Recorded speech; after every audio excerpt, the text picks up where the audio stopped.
in judo, guys, when you study judo and you start studying the other aspects of judo, so not just the stand-up aspect of it, not just the tachiwaza, I'm talking about the chokes, the joint locks, the hold downs, and of course the way they transition and work on the ground, from standing to ground, and even their transitions on the ground.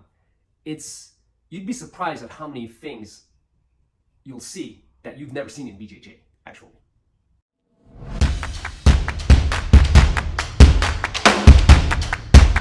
Guys, how I'm doing, OG Fitness. Welcome back to the channel. If you guys are new, this channel is all about fitness for martial arts for older guys. Now, if you're young, you won't be for long. So, in today's video, we are going to talk about Judo Newaza versus BJJ Newaza. Is Judo's ground game better than BJJ's stand-up game? And if so, can Judo Newaza hold its own against BJJ? In short, could you get away with focusing solely on Judo, or should you mix it with BJJ? I'll be looking to do some Muay Thai as well. BJJ's guard pulling leaves me with questions. I saw one video where Gordon Ryan spent the entire fight standing with his back towards his opponent.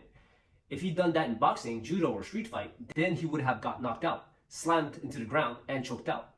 That, along with its slow methodical pacing, really left me questioning the real work applicability of BJJ. So this is actually a great question. I'm gonna explain to you guys something that I think is gonna help you guys to look at this from a different perspective. In judo, you have the sport aspect of it, and then you have judo, which is a martial art. And in BJJ, it's the same thing. You have sports BJJ and you have BJJ, the martial art.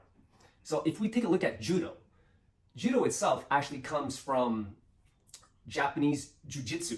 Now, Japanese jiu-jitsu was actually the martial arts of the samurai. And what Jigoro Kano did, the founder of judo, is that he took out the dangerous elements of, well, jiu-jitsu, so that we could train at 100% without injuring ourselves permanently, so that we could get better faster. And also, judo was developed as a teaching tool.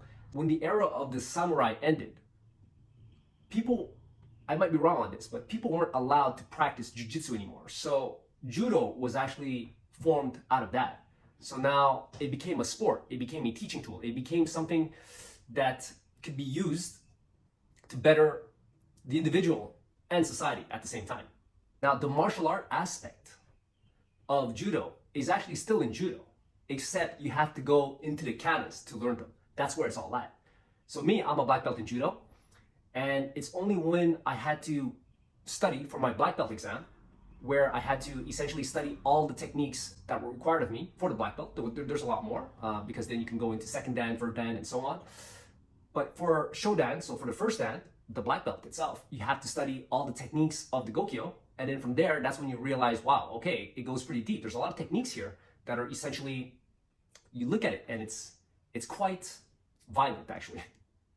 And then when you do the kata, the Nagino kata, that's the only one I had to do, and only the first 3 sets. That's when you see, oh, that's where everything is. That's where all the atemi, like the striking and the joint breaking, like into the throw, and all the crazy stuff that you don't see in judo, sports judo, you see it there. Mind you, not all of it in the Nagino kata, because there's a couple of different katas. I think, if I'm not mistaken, it might be 5. I'll have to look into it and I'll tell you guys. But yeah, those katas, they're pretty hardcore. That's when you see all the dangerous elements of judo, because it has its roots in jiu-jitsu. We just practice it as an aside, something that you could get into, of course, if you're really interested in getting into that. Some people don't, but I think it is very beneficial to understand how we set up these techniques, and then to be able to distinguish between sports techniques that were adapted for sport so that we don't injure ourselves permanently, and then the techniques how they were originally made, construed, so that we could really hurt our opponent in a big way, in a permanent way. Let's talk now about sports BJJ versus BJJ, the martial art. What do you guys see at competition? What Gordon Ryan was doing, what our friend here is referring to, where Gordon Ryan fought in a match, like I haven't seen it myself, but I'll take his word for it, where he turns his back and the pace is slow and there's a lot of guard pulling. That's sports BJJ. So you guys have to realize that a sport has rules, and the rules will dictate how the guys will train and how the guys will fight. So BJJ was actually derived from judo, and they focus a lot on the ground game. But the way I look at BJJ, because I practice BJJ as well, I did 6 years of BJJ, I'm a blue belt. I probably should have been purple, but long story short, I changed clubs, and that kind of screwed things up. To me, BJJ, the martial art, is about one-on-one fighting. It's about taking the guy to the ground and finishing it there. So you're really trying to avoid all the striking aspect of it. Like, you don't care about the striking, you just want to clinch up, take it to the ground, and then from there, because most people don't know how to fight on the ground, you have a massive advantage, and then you take advantage of that and you sub them. So BJJ was more about mano a mano, no rules, no time limits. We'll see what happens. And that's where I think BJJ shines. Regarding the question whether judo ground game is better than BJJ stand-up game, I would say that, well, judo ground game for sure, because in BJJ they don't have much of a stand-up game. If you take a look at the first UFC with Royce Gracie, what did he really do? He just covered up, then started throwing some leg kicks, some stomp kicks to the knee, and then as soon as he could, he would close the distance, grab the legs, get the guy to the ground, and then that's it. So they don't have much stand-up game. Now, of course, it's changed in the last couple of years since that time, and now a lot of them have incorporated takedowns from judo and takedowns from wrestling, mostly wrestling, I would say. But now it's starting with judo as well. Like, they're incorporating a lot of judo takedowns into their BJJ game, but predominantly it's wrestling. So yeah, but the idea is still the same, to take the person to the ground, and that's when they really get to work. So they don't spend a lot of time on their stand-up technique, on their takedown technique. And because of that, well, it's, to me, if you were to compare these two things that are actually kind of different, like judo's newaza versus BJJ stand-up, I would say judo's newaza is better than, well, BJJ's stand-up game. And once again, it bears repeating, BJJ comes from judo. All the techniques that you see in BJJ actually come from judo. They exist in judo. It's just that the rules dictate how we're going to play the sport, how we're going to fight, how we're going to train, how we're going to come up with new techniques. Because anything new that we improvise or come up with, ways of doing things, approaches of various techniques, how we set things up, it all comes down to, well, what are the rules? The rules will dictate how things are going to evolve. And that's why when the question is asked, judo ground game versus BJJ ground game, it's an unfair question because they're two completely different sports. There's a lot of similarities, yes, but guys, the rules of the sport changes everything. And I get why we ask these questions because, well, if judo has newaza and BJJ comes from judo but specializes in newaza, which one is better? And I would say that there's not one of them that's better, they're just different in the context of their sport. For example, in judo competitions, you have literally, when it hits the ground, and if there's no ippon, you haven't won, then you literally have 3 seconds before they stand you back up. If, of course, you actually are fighting and doing something and are trying to go for a position or some kind of submission, then the ref will let you work. But you have 3 seconds. If it stalls for 3 seconds, you get back up. So there's really no time to do much. So that's why in judo, you see a lot of guys turtle or just go on their stomach and they just wait it out. Or the person who is on top might just not do anything. He might just stay there for 3 seconds and the ref will notice that and then he'll let them back up. And now in BJJ, the whole match starts when it hits the ground, really. Both guys want to get it to the ground as fast as possible. Of course, they're going to want to either be on top or on the bottom, depending on their game and their strategy, but that's when it really starts. So if we were to compare sports judo's ground game versus sports BJJ's ground game, then of course BJJ ground game would win because that's their sport.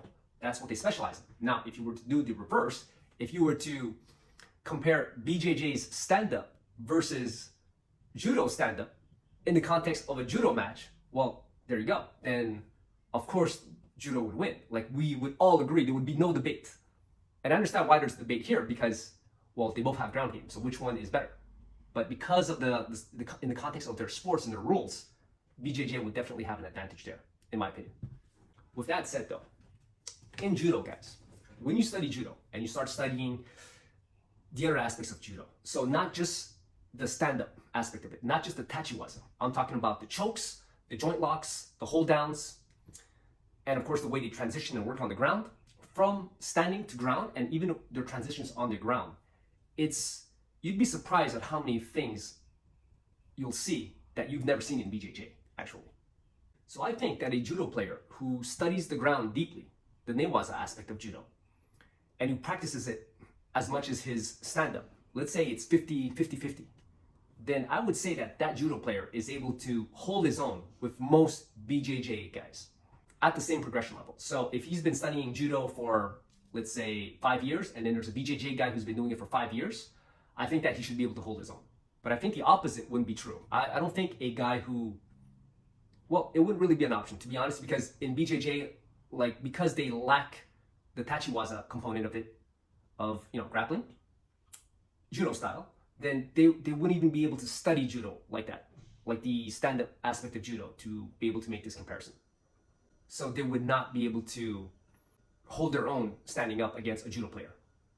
With that said though, now, even if a judo player who studies newaza deeply, who does 50-50, and who's at a pretty decent, who's at a very good level, now good, you know, we'd have to define that, but for now, you know, let's just leave it at that, still wouldn't be able to beat a world-class jiu-jitsu player. A world-class jiu-jitsu player will be able to beat a judo player who also puts a lot of time and effort in his newaza. Now, the funny thing is, a judo player who really enjoys newaza will always end up getting into BJJ. And the reverse is true as well. A BJJ player who really enjoys throwing, judo style, then he's going to end up dabbling in judo as well. In my opinion, if you study judo and you study 50% tachiwaza, 50% newaza, a lot of clubs don't do that from what I've seen. But if you do have a club where they do 50-50 like that, you'll be a lot better equipped for self-defense than if you were to only do BJJ. Because most clubs that I've seen, BJJ clubs, they're all sports oriented. So you'd still be good, because the truth is, most people can't fight for shit on the streets. 80 to 90% of the planet don't really train. 80% of the planet doesn't train, if not more. So you're gonna be able to kick. Just the fact that you train in a combat sport, even though it's not maybe ideal, so to speak, you would still be able to defend yourself, no problem, against 80% of the people on the planet. But yeah, if you had to choose one, you could only choose one, then I think judo would be more complete than BJJ. But honestly, I recommend training in both if you have the time, and of course if you have access to judo and BJJ, then doing both, because your judo will make your BJJ better, and your BJJ will also make your judo newaza better. So that's the ultimate, and that's also going to be one of my next videos, is how one benefits the other and in what way. That's it for this video, guys. I hope you guys enjoyed that. Let me know what you think down below, and if you have any questions, follow me on IG, ask me there, and I'll answer you directly. That's it for this one, guys. Peace.